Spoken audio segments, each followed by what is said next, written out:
जैसे हो गए। इस माटी के प्रेम ने मुझे विदेही कर दिया। गंगा यमुना और जमुना के प्रेम ने मुझे ऐसा प्रेम विदेही कर देता है।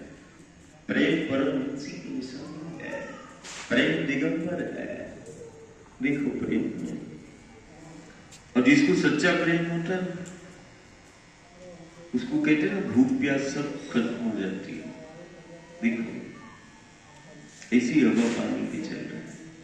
हाँ, ये प्रेम है उसका, राधा रानी का ये प्रेम है, उसका यमुना महारानी का ये प्रेम है, ये प्रेम है। तो आज महाबतपुर में क्या आया? प्रेम। कौन आया है? प्रेम आया है, निष्काम प्रेम। और जब तुम्हारे अंदर निष्काम भाव प्रकट हो जाए प्रेम, तो वही परमात्मा से ईश्वर से मिला देता है, वही गुरु गोविंद का साक्षात्कार करा देता है। न जाने महाबतपुर में क्या ऐसी बात है कि देखो बिन बुलाए भी चले आते हैं। कल भी आए थे गुरु बिन बुलाए, आज भी बिन बुलाए भी आ गए।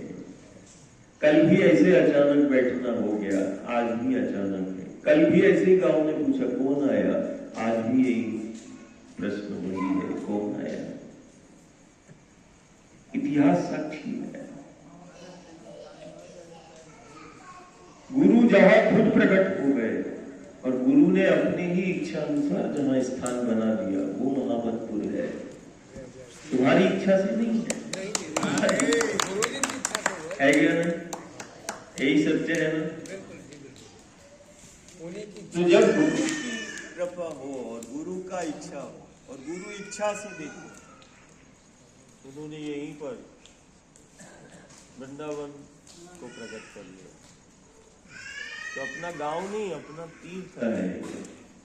और कितना यमुना के पथ पर गांव है, ये गांव नहीं, ये धाम है, ये धाम नहीं, ये तीर्थ है। हमारे महावतपुर को भी धाम बोलते हैं जी हम। मतलब धाम मतलब तीर्थ है, जहाँ देवता आश्रय लेते हैं, साधु हो, संत हो, ध्यानी हो, ज्ञानी हो, जहाँ आश्रय लेते हैं, बिन बुलाए भी चले जाते हैं। ऐसा कौन सा द्वार है जहाँ बिन बुलाए गुरु और गोविंद चले जाते हैं? बोले ये वही गांव के द्वार है जहाँ बिन बुलाए ही आ जाते हैं, है ना? मुझे बुलाएगा नहीं, देखो आगे। अब तो बच्चों के बच्चे भी हो गए, अब हो सकता है कि गुरु बच्चा बन गया गया। अब लड़कों के लड़के हो गए, दादा परदादा हो गए, आजा हो गए, 3-4 पीढ़ी हो गई, कितनी पीढ़ी हो गई, है ना? है ना? देखो भोले बोला हमारा बहुत छुपा है वो, उसको कोई ना जान पाए। गुरु की दृष्टि ही जान सकती है कि अंदर उसकी क्या है। हम एक दूसरे में ही अपने उसको देखिए, अपनों से प्रेम, गोविंद अपनों का मान। गुरु कहता मेरा मान हो जाएगा, तुम अपनों का मान कर लो, अपनी माटी का मान कर लो, गुरु गोविंद का मान हो जाएगा। जमुना जी का मान कर लिया, गुरु गोविंद का मान। ये वही पथ है जो गुरु गोविंद जिस पथ का पथिक बना हर युग सदी में। कोई ऐसी सदी नहीं, कोई ऐसा युग नहीं, कि वही पथ है जिस पथ पर गुरु और गोविंद चला। ये वही पथ है जो इस पथ का पथिक बन जाए। और जो जो बना है उसके जीवन को दिशा तो मिली ही है। जो चला है उसके जीवन को दिशा मिली, और जो चला है ऐसा हो नहीं सकता कि उसको नारायण न मिला हो। नारायण भी मिला, जीवन तो मिला ही है, लेकिन भगवान परमात्मा भी मिला जो यमुना के पथ का पथिक बन जाए। ये वही पथ है